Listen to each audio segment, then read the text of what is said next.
تو وہ بھی خوبصورتیاں پیدا کرتا ہے۔ ظاہر ہے وہ رب ہے اور ہم اس کے بندے ہیں، تو یہ انسان جب ریفلیکشن اپنے آپ کے ساتھ بیٹھ کر دیتا ہے تو سارے موسم جو ہیں کائنات کے بھی اور اندر کے بھی اور باہر کے بھی وہ بہتر ہونے لگتے ہیں، اور انسان کے لیے گزشتہ ہے کہ وہ پھر اس کی زبان جو ہے پھر وہ رب کی تسبیح کرے، اس کی حمد و ثنا کرے، پھر اس کے کان وہ سب سنیں جو رب کو پسند ہے، پھر اس کی نگاہیں وہ سب دیکھیں جو اللہ تعالیٰ کی ذات سے قریب تر کرنے والی چیزیں ہوں اور اس سے محبت اور میں اضافے کا سبب ہوں اور انسان کو ظلمتوں سے نور کی طرف لے جا سکتی ہوں۔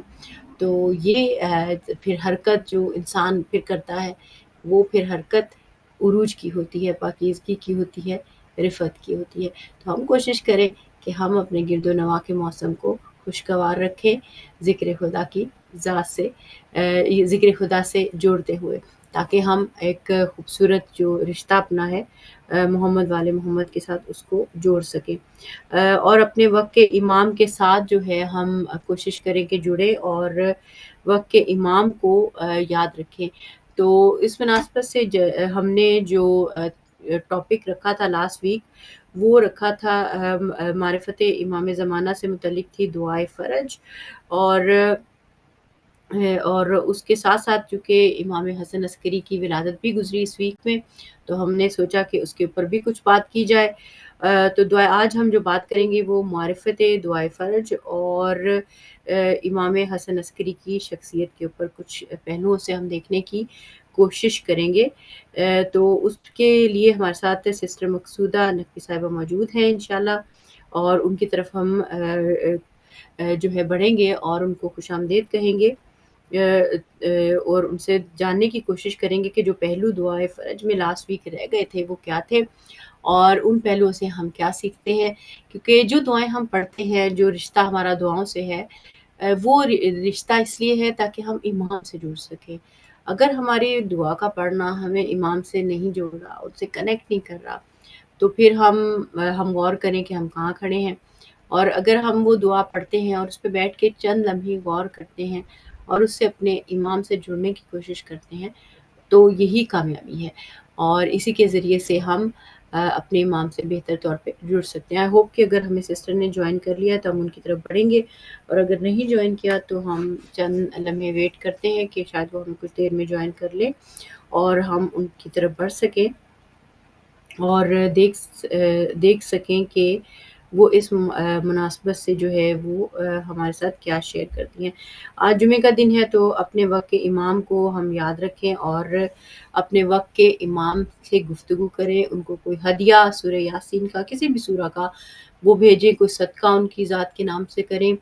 یہ بہت ضروری چیزیں ہیں، ہمارے وقت کے امام ہیں، ہر لمحے ہر پل وہ تکالیف اٹھاتے ہیں ہمارے واسطے، اور ہم ان کو نہیں دیکھ پاتے، وہ الگ مسئلہ ہے، وہ ہماری معرفت، ہمارے کردار کی ہستی ہے، اور البتہ وہ ہستی ہیں کہ جن کی وجہ سے یہ کائنات ابھی تک چل رہی ہے، ورنہ جو ظلم اور ستم اور جس قدر کی اپ سائڈ ڈاؤن دنیا ہو چکی ہوئی ہے، اس میں تو اس دنیا کو ایک لمحے میں تباہ اور برباد ہی ہو جانا تھا، لیکن یہ رحمت ہے ہمارے امام کے وجود کی، یعنی ان کی برکت ہے، ان کا فضل ہے، یعنی ان کے وجود کی برکت ہے کہ آج ہم یہ دنیا قائم اور دائم ہے اور یہ سلسلہ زندگی کا جاری اور ساری ہے۔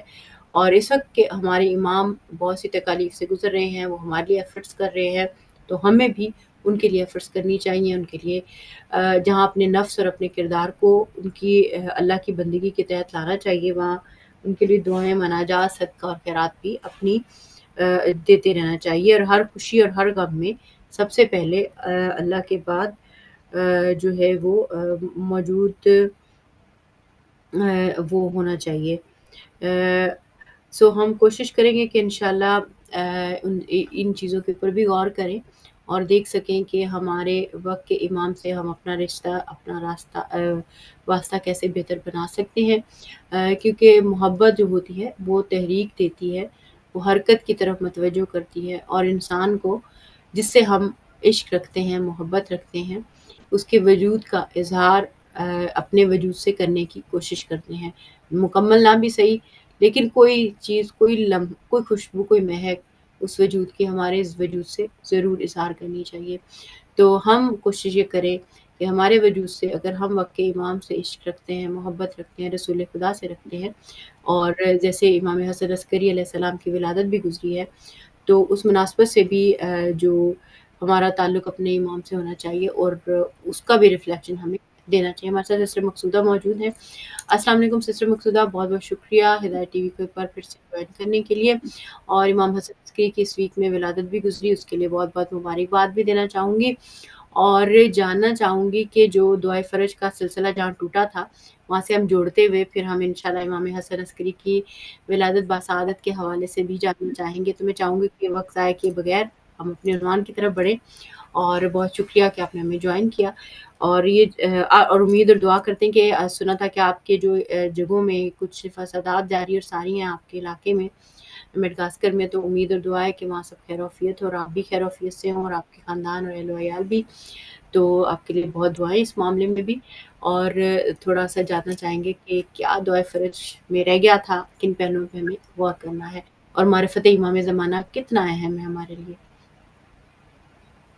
جی پہلے تو بسم اللہ الرحمن الرحیم کو کھولی، اور علیکم السلام ورحمۃ اللہ وبرکاتہ۔ تو بہت شکریہ سسٹر فائزہ کہ آپ دعا کر رہے ہیں۔ ہمارے یہاں کے جو حالات ہیں وہ تھوڑے سے اچھے نہیں ہیں، بس اللہ جو ہے وہ تمام مومنین کو اور مسلمانوں کو، خاص طور پر تمام انسانوں کو، جتنے بھی یہاں پر لوگ ہیں وہ معصوم انسان موجود ہیں، اللہ تمام جتنے بھی انسان ہیں ان سب کی حفاظت کرنا عالم، اور جو بھی یہاں پر پرابلم ہے اللہ کر جلدی سے سالو ہو جائیں۔ یہ بھی دعا کرتے ہیں، تھوڑے سے ہم بھی پریشان ہیں کہ بس اللہ کرے سارے معاملات ٹھیک ہو جائیں۔ بہت شکریہ کہ آپ نے دعا کی سسٹر فائزہ۔ بس میں جلدی سے امام زمان علیہ السلام کی جو دعا ہے دعائے فرج، اس کی طرف آتی ہوں۔ اور دعائے فرج جو ہے، جیسے ہم نے اس دن بات کی تھی کہ یہ دعائے فرج جو ہے وہ خود امام مہدی آخر الزماں سے ہمارے پاس آئی ہے، اور امام مہدی آخر الزماں نے یہ جو دعا ہے وہ اپنے ایک صحابی کو دی تھی، اور وہ صحابی جن کو خوف تھا موت کا، اور موت کے خوف سے بچنے کے لیے انہوں نے یہ جو دعا ہے دعا فرج انہوں نے پڑھی تھی، اور جب یہ دعا پڑھی تو وہ جو موت کا خوف تھا ان سے دور ہو گیا۔ اور یہاں پر جب ہم دعا فرج کی طرف آتے ہیں تو اس دن ہم نے بات کی تھی، یہاں پر ایک چیز جو ہے جو مجھے بہت پیاری لگی دعا فرج کے اندر فائدہ، وہ یہ ہے کہ جب امام کے لیے اولي الامر کا لفظ استعمال ہوتا ہے نا، یا جب ہم دعا پڑھتے ہیں الہی عظم البلاء وبرح الجفا وانکشف الغطاء، اور جہاں پر امام زمان علیہ السلام کا نام آتا ہے اس وقت یہاں آتا ہے کہ امام جو ہے، اور جہاں پر اس دعا میں یا صاحب الزمان کا لفظ آتا ہے، تو وہ جو رائٹر ہے، وہ جو راوی ہے، وہ کہتا ہے کہ جب صاحب الزمان آیا نا تو امام نے اپنے سینے کی طرف اشارہ کیا اس دعا کو پڑھتے ہوئے جب سکھا رہے تھے، یعنی امام بتا رہے ہیں کہ جو صاحب الزمان ہوں وہ میں ہوں، اور جب میں پردہ غیب میں ہوں، اور جب آپ دیکھو کہ مشکلات بڑھ جائیں اور چاروں طرف سے آپ کو موت کا خطرہ اور بلائے اور مصیبت آ جائے، تو آپ مجھ سے توسل کرو، میری ذات کو تھامو اور میری ذات کو پکڑو۔ تو یہاں پر یہ جو دعا ہے اس کے اندر اس دن بھی ہم نے کہا تھا کہ امام نے اپنے صحابی ابو الحسن محمد بن احمد بن ابی اللیث جو بغداد میں رہتے تھے ان کو یہ تعلیم فرمائی تھی۔ اور یہ جو دعا ہے سب سے پہلے اس کے بارے میں ملتا ہے کہ یہ جو دعا ہے ہمیں یہ سب سے پہلے مرحوم فضل بن حسن تبرسی نے اپنی کتاب میں مجموع البیان میں اس دعا کو لکھا تھا۔ تو یہ جو دعا ہے ہمارے پاس بالکل سند کے ساتھ آئی ہے اور بالکل پروف کے ساتھ آئی ہے کہ امام مہدی آخر الزماں کی دعا ہے، تو کیوں نہ ہم اس دعا سے، کیونکہ امام کے الفاظ ہیں تو اس سے ہمیں فائدے لینے چاہیے، اور امام کے خود کے الفاظ ہمیشہ ہم سب کو پتہ ہے کہ امام کے الفاظ نہیں ہوتے بلکہ خدا کے الفاظ ہوتے ہیں، خدا ان کو دیتا ہے، تو وہ امام جو ہوتے ہیں وہ اپنے الفاظ کو بیان کرتے ہیں۔ جس طرح سے مولا کائنات امیر المومنین علی علیہ السلام فرماتے ہیں، مجھے پتا ہے سسٹر فائدہ جب میں نے یہ مولا کے الفاظ سنے نا امام علی علیہ السلام کے، تب مجھے پتا چلا کہ واقعی امامت کی جو مقصد ہے وہ کیا ہے۔ امام فرماتے ہیں کہ امام کا جو دل ہوتا ہے نا، وہ قلب الامام، امام کا جو دل ہوتا ہے وہ اللہ کا برتن ہوتا ہے، وہ اللہ کا وعاء ہوتا ہے، اللہ کا ظرف ہوتا ہے، تو جہاں پر بھی اللہ جس چیز کا ارادہ کرتا ہے، اللہ جس چیز کے لیے بھی چاہتا ہے، اس چیز کو امام کے دل میں ڈال دیتا ہے، اور پھر وہ چیز جو ہوتی ہے امام کی زبان سے، اس کے الفاظ اور اس کے لب و لہجے سے وہ چیز ظاہر ہو جاتی ہے۔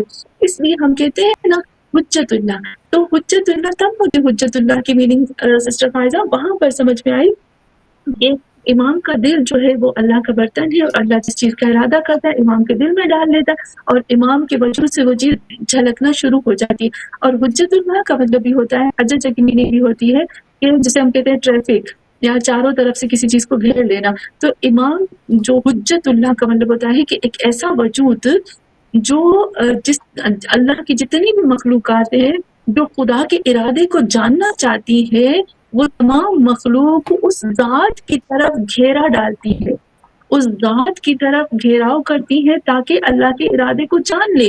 اور حجت اللہ وہ ہوتی ہے جہاں سے اللہ کا ارادہ جھلکنے لگتا ہے۔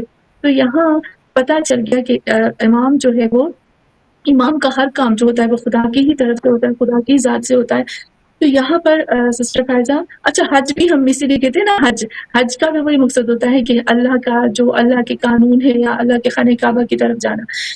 پھر جب ہم اس دعا کی طرف آتے ہیں تو اس دعا کے جو شروع کے الفاظ ہیں آپ دیکھیں، کہیں پر لکھا ہوا ہے الہی عظم البلاء، اکثر جو میں پڑھتی ہوں یا اکثر جو میں نے سنا ہے وہ الہی عظم البلاء ہے، لیکن کچھ جگہوں پہ ہمیں اللہم عظم البلاء بھی ملتا ہے، لیکن خاص جو ہے وہ الہی عظم البلاء ملتا ہے۔ تو یہاں پر اس دعا کے اندر جو ہے وہ سب سے پہلے ندبہ آتا ہے کہ ہم کس طرح سے اللہ کے سامنے ندبہ کر رہے ہیں، فریاد کر رہے ہیں، اللہ کے سامنے گڑ گڑا کر اللہ سے کسی چیز کو مانگ رہے ہیں۔ تو اب دیکھو جب ہم اللہ کے سامنے ندبہ کرتے ہیں، گریا کرتے ہیں، اللہ کو پکارتے ہیں، تو ہو ہی نہیں سکتا کہ خدا کی ذات جو ہے وہ ہماری مدد نہ کرے۔ اب دیکھیں امام مہدی آخر الزمان نے اس دعا کے اندر جو لفظ چنے تھے نا، کیونکہ یہ لفظ سسٹر فائزہ اکثر ہم بھی بات کرتے ہیں کہ پاور آف ورڈز، جو لفظوں کی طاقت ہوتی ہے وہ بہت زیادہ ہوتی ہے۔ جب وہی لفظ ہوتے ہیں کہ اگر ہم کسی کے ساتھ بات کرتے ہیں نا، جیسے میں ابھی آپ کی تعریف کروں تو آپ مسکرانا شروع کر دیں، خدا نہ خواستہ میں آپ کے ساتھ کچھ ایسے الفاظ بولوں جو بہت زیادہ غمگین الفاظ ہو تو آنکھوں سے آنسو چھلک پڑیں گے۔ یہ کیا ہے؟ یہ کوئی فزیکل کام نہیں ہے، بلکہ یہ الفاظ ہیں جو بولے جاتے ہیں اور انسان کے وجود پہ اثر کر رہے ہوتے ہیں۔ تو یہ جو دعا کے اندر جو الفاظ ہیں نا، ہمیں ان کے اوپر توجہ کرنی چاہیے کہ الفاظ امام نے کس طرح سے چوز کی۔ طرح سے سسٹر فائزہ میں ہمیشہ مجھے یہ چیز بہت اہم لگتی ہے اور میں سوچتی بھی ہوں اس کے اوپر کہ جس طرح سے میں آپ کے ساتھ بات کرتی ہوں اور میرے الفاظ آپ کے اوپر اثر کرتے ہیں، آپ کے الفاظ میرے اوپر اثر کرتے ہیں، بالکل اسی طریقے سے پروردگار عالم نے، اللہ نے کنیکشن رکھی اپنے بندے اور اپنے بیچ میں، اور وہ ہے لفظوں کی کنیکشن۔ وہ ہے جب ہم جب وہ لفظ بولتے ہیں نا، ایسا نہیں ہے کہ میرے لفظ میرے خدا پہ اثر نہ کرے، اسی لیے اللہ نے کہا ہے بولو، اللہ نے کہا مانگو، اللہ نے کہا پکارو، اللہ نے کہا ندبہ کرو، اللہ نے کہا الفاظ سے پکارو۔ تو میں جب کہتی ہوں کہ اللہ مجھے نہیں آتے، میرے پاس لفظ نہیں ہے تجھے پکارنے کے لیے، تو خدا نے کیا کیا؟ 14 معصومین علیہ السلام کو بھیجا، ان سے کہا کہ ان کو سکھاؤ، کیونکہ ان کو بتانا نہیں آتا، ان کو سمجھانا نہیں آتا۔ تو 14 معصومین علیہ السلام نے ہماری کیفیت کے مطابق، ہمارے اندر کے جو جذبات اور احساسات جو ہم نہیں بتا سکتے، جو ہم بیان نہیں کر سکتے ہیں، ان کو دعاؤں میں ڈھال دیا، اور دعاؤں میں ڈھال کے ہمیں پیش کیا کہ چلو یہ لفظ لو اور پاور آف ورڈز دیکھو کہ تم اللہ کو ان لفظوں سے پکارو، اور پھر دیکھو کہ اللہ کی رحمت کس طرح سے جوش میں آتی ہے، کس طرح سے آتی ہے۔ تو یہ جو دعائے ندبہ کے دعائے فرج کے اندر جو الفاظ استعمال ہوئے نا، وہ بہت ہی مضبوط لفظ استعمال، اور وہی میں کہوں گی کہ اللہ کے ساتھ کنیکشن کے لیے ہمارے امام نے ہمیں بتایا کہ اس طرح سے پکارو تو تمہارا رب تمہیں کبھی بھی رد نہیں کرے گا۔ تو سب سے پہلا لفظ ہی جو آتا ہے اس قرآن میں، وہ آتا ہے الہی، یعنی ایک ہوتا ہے اللہ کو ایک لفظ ہوتا ہے، دوسرا اللہ پلس یا آ گیا، ہو گیا الہی۔ ایک ہوتا ہے اللہم، وہ بھی تقریباً سیم میننگ میں آتا ہے، لیکن الہی کا مطلب ہوتا ہے کہ یا الہ لنا، یا الہی لی، یعنی یا کا مطلب ہوتا ہے میرا۔ جب ہم عربی زبان میں پڑھتے ہیں نا تو یا یعنی میرا، میں، اور نا کا مطلب ہوتا ہے ہم۔ تو یہاں الہ یعنی اللہ، یا یعنی میرا اللہ۔ جب میں اللہ سے پکارتی ہوں نا، بہت زیادہ علماء اس بات کو مانتے ہیں، مجتہدین کہتے ہیں کہ جب ہم اللہ کو کہتے ہیں نا اے میرے اللہ، تو اللہ سب کچھ چھوڑ دیتا ہے اپنے بندے کے لیے اور کہتا ہے کہ اے میرے بندے، تم نے مجھے کہا کہ میرے اللہ، یعنی اے اللہ تو میرا اللہ ہے، تو میرا معبود ہے، میں تیری عبادت کرتی ہوں، میں تیرے سامنے جھکتی ہوں، میں تجھے سجدہ کرتی ہوں، میں تجھے پکارتی ہوں، میرا تیرے سوا کوئی بھی نہیں ہے اے اللہ۔ اور الہ کی جو میننگ ہم نے اس دن بھی تھوڑا، میں چاہتی ہوں کہ اس کو دوبارہ سے کروں۔ جب ہم الہ کی میننگ کرتے ہیں تو اس میں ایک میننگ آتی ہے کہ الہ یا الہ، یعنی کہ عبد ہونا، اے الہ کا مطلب ہے الہی، اے اللہ تو میرا معبود، میں تیرا عبد۔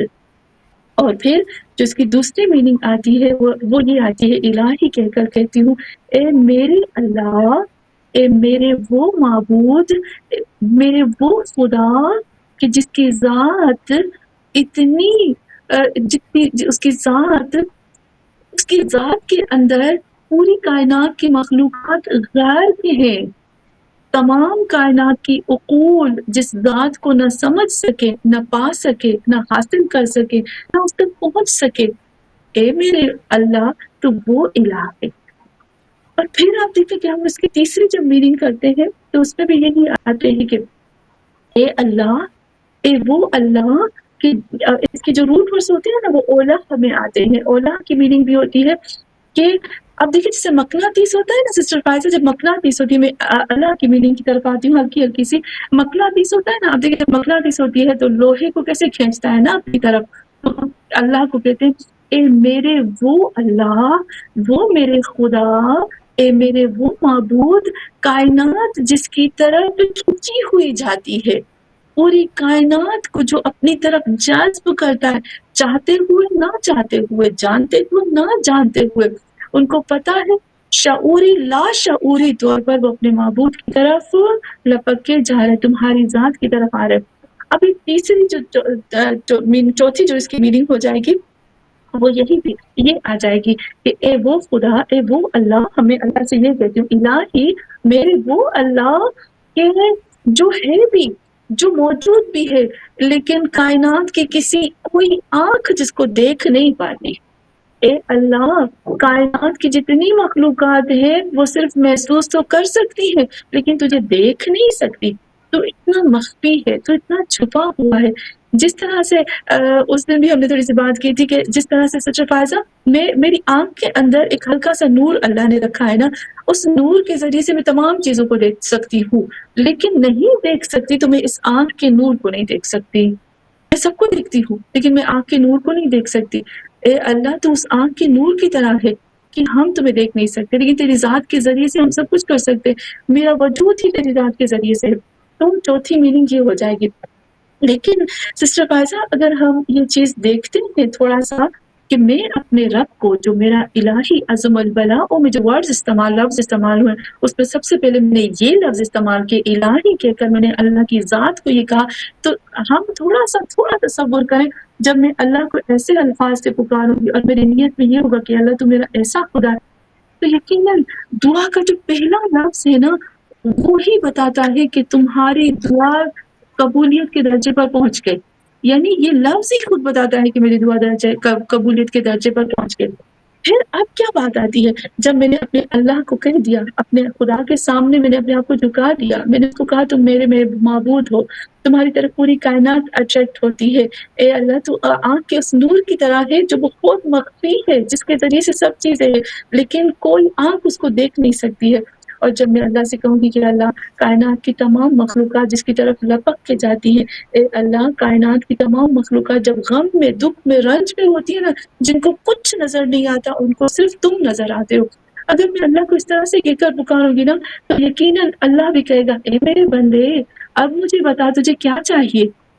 اس وقت میں کیا کہوں گی، اس وقت امام مہدی مجھے سکھاتے ہیں، کیا سکھاتے ہیں کہ اللہ سے کہو، اب اللہ کو بتاؤ کہ تم کتنی مشکل میں ہو، کتنے دکھ میں ہو، وہ کون سی بات ہے، از بلا ہو، اے میرے اللہ اب میں تمہیں بتاتی ہوں کہ عظم البلا ہو، مصیبتیں بہت بڑھ گئی ہے، اے اللہ عظم البلا ہو، سسٹر فائزہ جب ہم اللہ کو بھی عظیم کہتے ہیں نا، مجھے یاد ہے کہ جب میں اللہ کا جو نام ہے سبحان ربی العظیم کی جب میننگ کر رہی تھی تو اس میں میں نے یہ لفظ ضرور بتایا تھا کہ عظمہ کی جو روٹ میننگ ہوتی ہے نا، عظمت کی جو روٹ میننگ ہوتی ہے وہ ہوتی ہے ہڈیاں.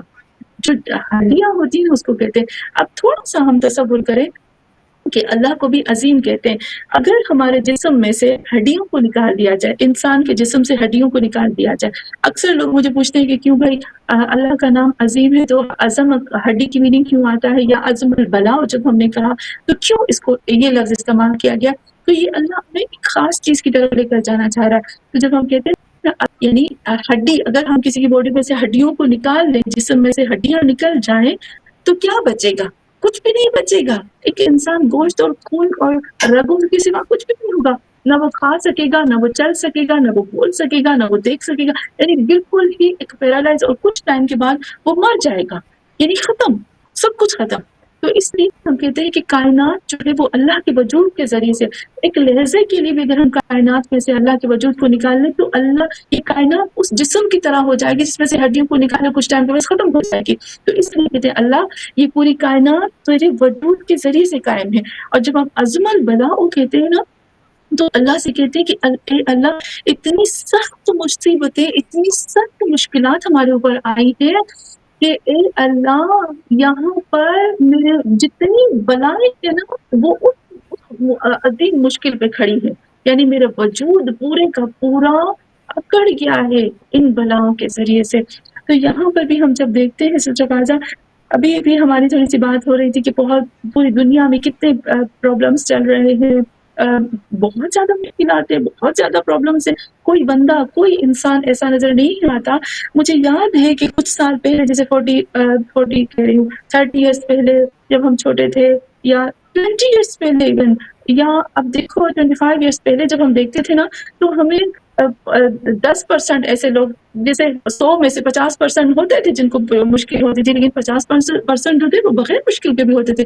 لیکن اب ہمیں 1% بھی نہیں نظر آتا جو بغیر مشکل کے ہو، جو بغیر پرابلم کے ہو، جو بغیر تکلیف کے ہو. حالانکہ اب چھوٹے سے بچے کو دیکھو گے وہ بھی یہ کہے گا. تو جب ہم اللہ سے کہتے ہیں نا عظمت، بہت بلا کا جو روٹ ورس ہوتا ہے وہ ہوتا ہے بلغہ کی جو میننگ ہوتی ہے. سسٹر فائزہ میں بہت ڈیپتھ میں جا رہی ہوں، دعا کو یا ٹھیک ہے اگر آپ کہیں تو میں سرسری بھی چلی جاؤں گی. نہیں آپ بتائیں کیونکہ یہ دعا اتنی قیمتی اور پیاری اور میرے دل سے بہت قریب ہے اور میری بہت فیوریٹ ہے.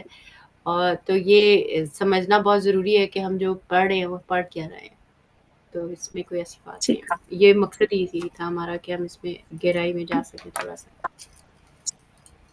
تو سچ فائدہ جب ہم بلا کی روٹ ورڈس نکالتے ہیں نا، ہم کہتے ہیں اس کے اوپر مجھ سے بلائیں آئی ہیں. تو اصل میں بلا کی میننگ ہوتی ہے کہ ایسی تکلیف، ایسا غم، ایسی مشکل جو انسان کو بوڑھا کر دیتا ہے. بلغہ کی میننگ جو اصل میننگ ہوتی ہے وہ ہوتی ہے کسی چیز کا پرانا ہو جانا. بلغہ یعنی کوئی چیز پرانی ہو گئی.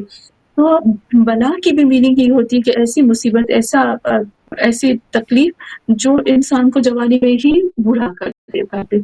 تو آپ دیکھیں خداوند عالم سے ہم جب شکایت کر رہے ہیں تو اور اللہ کو بتا رہے ہیں کہ اے اللہ ایسی مصیبتیں آئی ہیں ہمارے اوپر کہ ہمیں اس نے کمزور کر لیا. اب یہ امام زمانہ مجھے لفظ سکھا رہے ہیں. اچھا بلغہ میں اگر ہم اس کو کمپیئر کرتے ہیں نا، کیونکہ یہ دعا کو ہم قرآن کی آیتوں کے ساتھ بھی کنیکٹ کرتے ہیں. آپ دیکھیں خداوند عالم نے سورہ بقرہ میں ارشاد فرمایا، اللہ اب جب بلا کا لفظ آیا تو بلا کے لیے بریکٹ میں ہم بہت زیادہ چیزیں لے کر آ سکتے ہیں. صرف لمیٹڈ چیزوں کو نہیں لے سکتے، بہت زیادہ چیزیں آتی ہیں. جیسے فار ایگزامپل سورہ بقرہ جب ہم دیکھتے ہیں تو سورہ بقرہ کی آیت نمبر 155 میں آپ دیکھو گے نا تو ہم کہتے ہیں، اللہ کہتا ہے وَلَنَبْلُوَنَّكُمْ بِالشَّيْءِ مِنَ الْخَوْفِ وَالْجُوعِ وَنَقْصٍ مِنَ الْأَمْوَالِ وَأَنفُسِ وَالثَّمَرَاتِ. تو یہاں پر یہ کہتا ہے کہ خدا کہتا ہے کہ اے انسان میں تمہیں آزماؤں گا، واللہ، اور ہر حال میں ہم قسم کھا کر کہتے ہیں. جب ہم اس کی عربی دیکھیں نا تو آپ دیکھیں گے نون سکیلہ آیا ہے اور لام آیا ہے تاکید کے لیے. تو یہاں پر کہتا ہے کہ میں قسم کھا کر کہتا ہوں کہ میں ہر حال میں آزماؤں گا، آزما کر ہی رہوں گا تمہیں. یا کس چیز کے اندر؟ کون سی چیز میں؟ من الخوف، ڈر سے. ابھی آپ دیکھیں کہ کتنے جھگڑے ہوتے ہیں، یا کنٹریز میں بھی ابھی آپ دیکھیں کہ کتنے اسٹرائکس ہوتے ہیں، لڑائیاں ہوتی ہیں، روڈوں پہ سڑکوں پہ لوگ جو ہے وہ نکل آتے ہیں. من الخوف، اتنا خوف ہوتا ہے کہ ہم باہر نہیں جا پاتے ہیں. خوف سے بھی آزماؤں گا. پھر اللہ سے کہتے والجوع، میں تمہیں بھوک سے بھی آزماؤں گا. ونقص من الاموال، اور تمہارے مال کو کم کر کے، یا چوری ہو جاتی ہے مال کے اندر. اب دیکھو یہاں چوریاں ہو جاتی ہے، خدا نخواستہ ڈاکے پڑ جاتے ہیں، جلا کے اس کو ختم کر دیتے. میں تمہیں مال میں سے بھی آزماؤں گا. والانفس، اور تمہارے نفسوں میں سے بھی آزماؤں گا. اچھا نفسوں میں کیا ہوتا ہے؟ کبھی بیماری ہو جاتی ہے، کبھی جو ہے جنگ کے لیے جانا پڑتا ہے، کبھی لڑائی کرنی پڑتی ہے، کبھی خوف ہوتا ہے کہ دروازے کے اندر، گھر کے اندر ہم اس طرح سے بیٹھ جاتے ہیں. تو نفس کے اندر، ابھی نفس کے ساتھ کتنی بھی چیزیں ریلیٹڈ ہو جائیں وہ سب نفس کے اندر آ جائیں گی. وہ ثمرات، اور اچھا نفس کے اندر جو ہے وہ ہماری فیملی بھی آ جاتی ہے. میں تمہارے نفس کے اندر آزماؤں گا، تمہاری فیملی میں بھی آزماؤں گا، تمہارے بچوں میں بھی آزماؤں گا، تمہاری وہی شوہر میں، یا تمہارے جو بیوی ہے اس میں بھی تمہاری آزمائش ہوگی. اور پھر ثمرات، اور تمہارے ثمرات میں بھی تمہاری آزمائش ہوگی. تو یہاں پر سسٹر فائزہ جب ہم اللہ سے کہتے ہیں الہی عزم البلاء، تو ہم یہاں پر اللہ کو یہ بول رہے ہوتے ہیں کہ اے اللہ خوف بڑھ گیا، بھوک بڑھ گئی ہے، مال کی کمی بڑھ گئی ہے، اے اللہ جان کا خطرہ بڑھ گیا ہے. نفس کے اندر بھی آزمائش ہوتی ہے اور ثمرات کے اندر بھی آزمائش ہو جاتی ہے. تو یہاں پر بھی جب ہم اللہ سے یہ بات کہہ رہے ہوتے ہیں تو یہاں ہم اللہ سے یہ شکایت کر رہے ہوتے ہیں اور اللہ سے کہہ رہے تھے کہ اے اللہ اس آزمائش کو اب کم کر دو. کیونکہ امام جو ہے وہ اب ہمیں سکھا رہے ہیں کہ اللہ سے تم کس طرح سے مانگو. اور ثمرات میں جب ہم بات کرتے ہیں نا تو وہ ہمارے جو اولاد کی اولادیں ہوتی ہیں نا وہ بھی ہمارے ثمرات میں شامل ہو جاتے ہیں. یا جو ہمارا پروفٹ ہوتا ہے کسی بھی چیز کے اندر، یا تو پھر یہاں جو ایگریکلچر کرتے ہیں، کھیتی باڑی کرتے ہیں، ان کو جو فائدہ ملتے ہیں، یعنی ہر جو ایکسٹرا فائدہ ہوتا ہے اس کو ثمرات کہتے ہیں. تو یہاں پر ہم اللہ کو یہ بھی بول رہے ہوتے ہیں، امام زمانہ ہمیں یہ بھی سکھا رہے ہوتے ہیں. پھر ہم آتے ہیں الہی عزم البلاء و برح الخفا، اور پھر یہاں پر برح کا جو میننگ ہوتی ہے وہ ظاہر ہونا ہے. اے اللہ جو جس چیز کو نہیں ہونا تھا وہ ظاہر ہو گئی. اے اللہ و برح الخفا، جو خفا جو چھپی ہوئی چیزیں تھی نا وہ ظاہر ہو گئی. اور پھر جب ہم اللہ سے یہ کہتے ہیں وہ برح الخفا، اور پھر ہم کہتے ہیں اللہ سے وانکشف الغطاء، کشف کا مطلب ہوتا ہے ہٹ جانا، غطاء یعنی پردے، اور اے اللہ پردے ہٹ گئے. یعنی پروردگارا جو بھی تیری جو رحمت کے تلے چیزیں تھیں وہ اب باہر آ گئی ہیں. اور اے اللہ اب تمام، اب دیکھو بے حیائی، اے اللہ بے حیائی ہے، دھوکہ دینا ہے، اے اللہ جھوٹ ہے، اے اللہ غیبتیں ہیں، اے اللہ دوسروں کو استعمال کرنا ہے. پروردگارا یہ سب پہلے چھپا ہوا تھا، یہ سب لوگ کرتے ہوئے ڈرتے تھے، ان کو حیا آتی تھی، اب کھلم کھلا ہونا شروع ہو گیا ہے. اے اللہ اب کوئی حیا نہیں رہی، اے اللہ اب کوئی پردہ نہیں رہا، اب لوگ کھلم کھلا گناہ کرتے ہیں، لوگ کھلم کھلا دوسروں کو نقصان دیتے ہیں. اور پھر خدا سے یہ بھی کہتے ہیں، سسٹر فائزہ آپ یہ دعا دیکھیں گے نا، اور یقیناً یہ ایک ایک دعا کے اندر جو ایک ایک لفظ ہے نا اس کو ہم نوٹ کرتے جائیں نا، یہ سب چیزیں ہمیں زمین پہ نظر آ رہی ہیں، ایسا نہیں کہ نہیں ہے، اس وقت بھی موجود ہے. اور پھر ہم اللہ سے یہ کہتے ہیں، اور پھر اللہ سے کہتے ہیں کہ وانکشف الغطاء وانقطع الرجاء، اور میری امید جو ہے وہ ٹوٹ چکی. بہت ہی خوبصورت دعا ہے. اور جب ہم نے اللہ سے یہ کہہ دیا کہ وضاقت وانقطع الرجاء، اے اللہ اب تو امیدیں ٹوٹ چکی ہیں، کیونکہ امید جو ہے نا وہ کس طرح چکی ہے سسٹر فائزہ کہ اب تو نہ ہمارے پاس امام نبی ہے، کیونکہ پہلے تو نبی تھے، ان کے پاس امیدیں تھیں کہ کوئی نبی ہے جن کے پاس جاتے تھے، دعا استغاثہ کرواتے تھے. لیکن اے اللہ وانقطع الرجاء، ہماری امید ٹوٹ گئی ہے، ہمارے پاس کوئی نبی نہیں ہے اے اللہ، اور ہمارے امام مہدی آخر الزمان جو وہ پردے غیب میں ہے. تو یہاں پر جب ہم اللہ سے اس طرح سے دعا کرتے ہیں، سسٹر فائزہ مجھے یہاں پر ایک بہت خوبصورت بات یاد آ گئی بنی اسرائیل کے بارے میں، کہ دیکھیں جو بنی اسرائیل ہے نا، بنی اسرائیل جب حضرت موسیٰ علیہ السلام ابھی نہیں آئے تھے تو حضرت موسیٰ کے ولادت سے پہلے اللہ نے کہا تھا کہ تقریباً اللہ نے کہا تھا، کچھ روایتوں میں ملتا ہے کہ 570 سال، یا کچھ روایتوں میں ملتا ہے 4 سال، 570 سال یا 5 سال، 500 سال جو ہے 500 سال 400 سال 570 سال خدا نے یہ لکھ دیا تھا کہ جب ایک نبی آیا تھا تو حضرت موسیٰ علیہ السلام کو اتنے سال کے بعد آنا ہے. یہاں پر بنی اسرائیل کے بارے میں اتنی خوبصورت بات ملتی ہے، اور یہ بہت ہی پیاری بات ہے جو میں آپ سے کہنے والی ہوں، جو میرے دل کے قریب ہوتی ہے. بنی اسرائیل کے اوپر جب فرعونیوں نے ظلم کرنا شروع کر دیا نا، تو بنی اسرائیل نے کیا کیا؟ استغاثہ بلند کرنا شروع کر دیا، اللہ سے دعائیں کرنا شروع کر دی تھی. اللہ سے اتنی دعائیں ان لوگوں نے کرنا شروع کر دی کہ روایات میں تاریخ میں ملتا ہے کہ اللہ نے کہا تھا نا کہ فار ایگزامپل 570 سال کے بعد میں ان کو موسیٰ دوں گا. لیکن جب انہوں نے استغاثہ کیا، جب انہوں نے دعائیں کی نا، تو اللہ نے کیا کیا؟ 170 سال کم کر دیا، یعنی 170 سال سے پہلے ہی حضرت موسیٰ ان کو دے دیا. کیوں دے دیا؟ یعنی وقت سے پہلے حضرت موسیٰ کو اللہ نے گفٹ کر دیا کہ تاکہ فرعونیوں سے ان کو نجات دے سکے. ان کی دعا کی وجہ سے، ان کے استغاثے کی وجہ سے اللہ نے ان کو دے دیا. اگر ہم بھی اس طرح سے دعا کریں نا تو ہمارے امام مہدی آخر الزمان کا ظہور جلد از جلد ہو جائے گا. اور سسٹر فائزہ، مجھے ایک رونے والی چیز ہے جو مجھے ایک کتاب میں نے پڑھا کہ امام مہدی فرماتے ہیں کہ امام مہدی فرماتے ہیں لوگ جس طرح سے ایک پانی کے گھونٹ کو طلب کرتے ہیں نا، جب پیاس لگتی ہے تو ایک پانی کے گھونٹ کی ان کے اندر طلب ہوتی ہے نا، میرے شیعوں کے اندر اتنی بھی میری طلب نہیں ہے. اگر اتنی بھی طلب اور چاہت ہوتی نا تو میں کب کا ظہور کر چکا ہوتا. تو یہاں دیکھیں، ہم جب دعائیں پڑھتے ہیں نا تو ہم جو ہے وہ تڑپ نہیں ہوتی ہمارے اندر، کیونکہ ہم لوگ بہت افراتفری میں گم ہو گئے ہیں. نہیں سمجھ میں آتا کہ ہم کہاں جا رہے ہیں. قرآن بھی کہتا ہے فَأَيْنَ تَذْهَبُونَ. اچھا، پھر اس کے بعد آپ دیکھیں وَالْبَتَّ الرَّجَا وَزَاقَتِ الْأَرْضُ وَمُنِعَتِ السَّمَاءُ. ذاق کہتے ہیں کسی چیز کے تنگ ہونے کو کہتے ہیں. تو یہاں کہتے ہیں کہ جب آپ دیکھیں قرآن کی آیت بھی ہے، اور نارملی اگر ہم جو ہے اس چیز کو پریکٹیکل بھی کر کے دیکھ سکتے ہیں اور دیکھتے بھی ہیں کہ آپ نے دیکھا ہے کہ کبھی جب ہم پلین میں ہوتے ہیں اور جیسے پلین جو ہے وہ اوپر چڑھتا ہے تو ہمارا دل جو ہے وہ تنگ ہونا شروع ہو جاتا ہے. تو اس حالت کو، اس کیفیت کو دل کی تنگی کہتے ہیں. تو ہم بھی اللہ سے کہتے ہیں کہ اے اللہ، اتنی مشکلات آ گئی ہے، اتنی امیدیں ختم ہو چکی ہے، اور ہر بے حیائی کے پردے ہٹ چکے ہیں. خدایا، ہر دھوکہ دینے والا کھلا کھلا دھوکہ دے رہا ہے. تو خدایا، زمین جو ہے وہ تنگ ہو چکی ہے، ہم نہیں رہ پا رہے زمین پہ.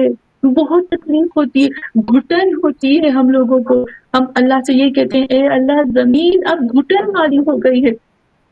وَمُنِعَتِ السَّمَاءُ. اور آسمان نے بھی مدد کرنا چھوڑ دیا ہے. پہلے تو آسمانوں سے مدد آیا کرتی تھی نا، اے اللہ وَمُنِعَ، روک دیا گیا ہے آسمان کو بھی مدد کر. اور یہاں پر کہتے ہیں وَأَنْتَ الْمُسْتَعَانُ. یہاں پر دو جگہوں پہ ملتا ہے کہ یا تو یہ انت المستعان ہم امام مہدی آخر الزمان کو کہتے ہیں، یا تو ہم اللہ سے کہتے ہیں کہ مستعان یعنی جس سے مدد لی جاتی ہے، جو مدد کرتا ہے.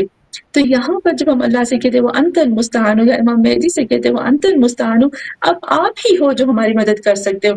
سسٹر بازی، یہاں پر جو لفظ استعمال ہوا ہے وہ انت المستعان، مستغیث استعمال نہیں ہوا. آپ نے نوٹ کیا نا، منتصر استعمال نہیں ہوا کہ آپ میری نصرت کرنے والے ہو. یہاں پر آپ دیکھو ظفر استعمال نہیں، نصر استعمال نہیں ہوا، یا جو دوسری مدد کے لفظ ہے وہ استعمال نہیں، لیکن اون کا لفظ استعمال ہوا ہے. یہاں مستعانوں کا مطلب ہے کہ امام مہدی آخر زمان ہم ایک چیز کی طرف اشارہ کر رہے ہیں. وہ کون سی چیز ہے؟ اون کا مطلب ہوتا ہے مدد، یعنی ایسی مدد جیسے میں، ایسا نہیں کہ میں ہاتھ پہ ہاتھ رکھ کے بیٹھ کے دیتی ہوں کہ میری مدد کرو، ایسا نہیں. اون کی یہاں ہم کہتے ہیں ایاک نعبد و ایاک نستعین میں بھی اللہ سے کہتے ہیں کہ اے اللہ، میں بھی کر رہی ہوں کام، اے اللہ میں اپنی طاقت کے مطابق اس میں لگی ہوئی ہوں، میں چھوڑا نہیں اس کام کو، اب اس میں کام میں تم میری مدد فرما. تو یہاں امام مہدی بھی دیکھیے کتنے پیارے طریقے سے ہمیں اشارہ کر رہے ہیں کہ تم لوگ کام کرو اپنا، امام کے آنے کے لیے تم لوگ اس طرح سے رہو، اپنے لیے کام کرو. اور اس کام میں پتہ ہے کہ مشکل ہوگی، دکھ ہوگا، تکلیف، یہ سب چیزیں ہوں گی، لیکن اس کام کے اندر جب کرتے رہو گے تو اس وقت تم اللہ کی مدد طلب کرو. اور پھر ہم کہتے ہیں وَإِلَيْكَ الْمُشْتَكَىٰ، اور تمہاری طرف اے اللہ. اب دیکھیے سسٹر فائزہ، امام سکھاتے ہیں وَإِلَيْكَ الْمُشْتَكَىٰ، اللہ سے ہم کہتے ہیں کہ اللہ صرف اور صرف شکایت تمہاری طرف ہو سکتی ہے. اس زمین پہ سب سے بڑی ذات کون ہے اللہ سے بڑھ کر جس کی طرف ہم شکایت کریں، جس کے سامنے ہم دل کھول کے بتائیں، یا سب اس کو بتائیں کہ دیکھو یہ میرے ساتھ ہو رہا ہے، یہ سب کچھ ہو رہا ہے۔ اگر میں اللہ سے شکایت کروں گی تو مجھے نہیں لگتا کہ اللہ سے بڑھ کر کوئی میری شکایت کو سننے گا، کوئی سمجھے گا، کوئی جواب دے گا اور اس کے مطابق مجھے انصاف دے گا اور میری مدد کرے گا۔ تو امام نے بھی ہمیں یہی بتایا وَعَلَيْكَ الْمُعَوَّلُ فِي الشِّدَّةِ وَالرَّخَاءِ، اور اے اللہ میں نے اپنا مددگار تمہیں بنایا، تمہیں تھام لیا، تمہیں پکڑ لیا، شدت و رخا۔ ابھی یہاں پر امام یہ بھی بتاتے ہیں کہ ایسا بھی نہیں ہے کہ تم لوگ جس دنیا میں رہ رہے ہو وہاں سے تکلیف ملے گی، ہاں کبھی خوشی بھی ملے گی، کبھی غم بھی ملے گا۔ تو شدت زیادہ ہے، پہلے لفظ شدت کا آیا، دکھ، تکلیف، رنج، مشکل، یہ ہے۔ رخا، رخا کہتے ہیں ہلکے سے ہوا کے جھونکے کو کہتے ہیں، تو ہو سکتا ہے کہ کچھ ہوا کا جھونکے کی طرح اچھی چیزیں بھی ہمیں ملے۔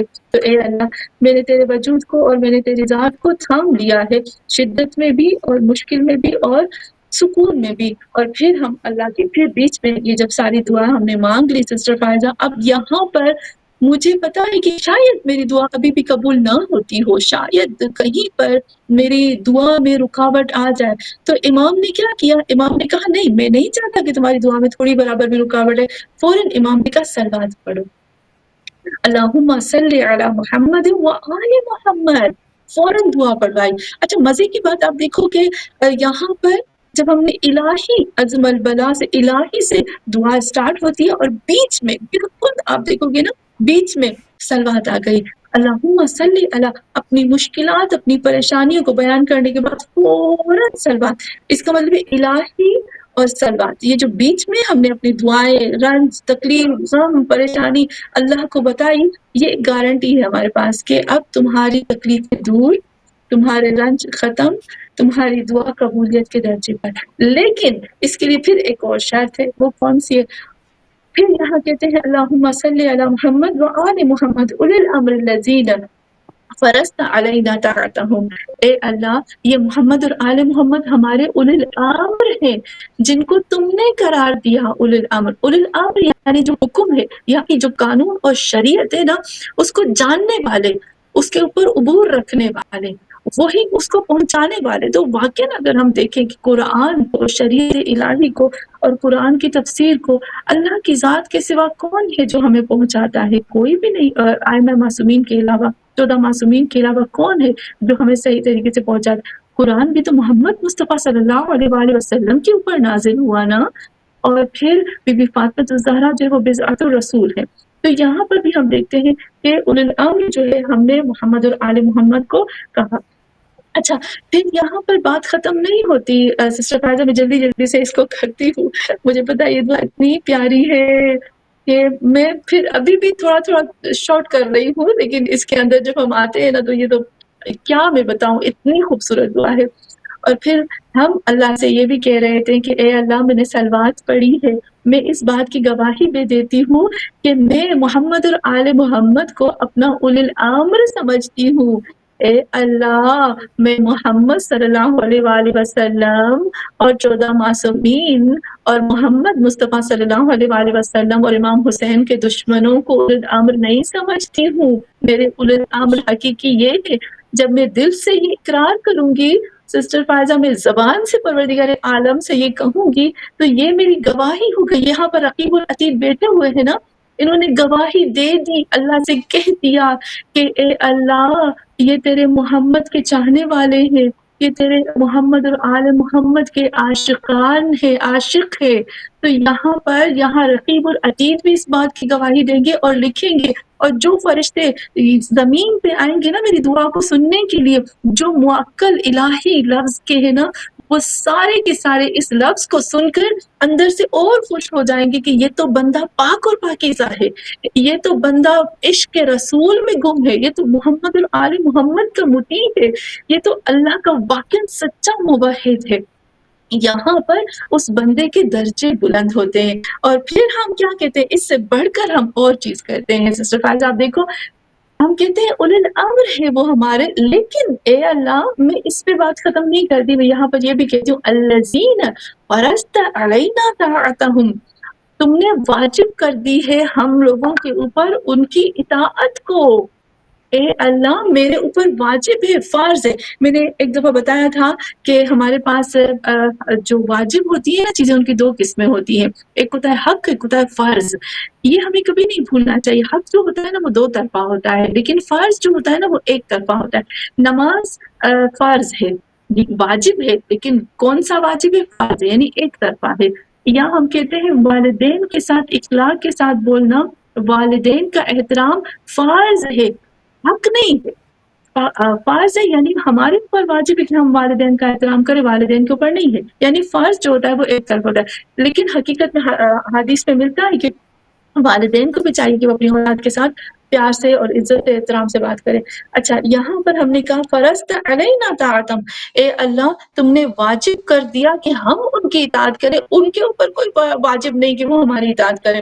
اور پھر وَعَرَّفْتَنَا بِذَلِكَ مَنزِلَتَهُمْ، اور اسی طریقے سے تم نے ہمیں معرفت دی ہے. اے اللہ تم نے ہمیں معرفت دی ہے ان کی منزلت کی، یعنی ان کی اہمیت کی، ان کی جگہ کی، کہ وہ ہے کیا ذات. تم نے ہمیں معرفت دی ہے.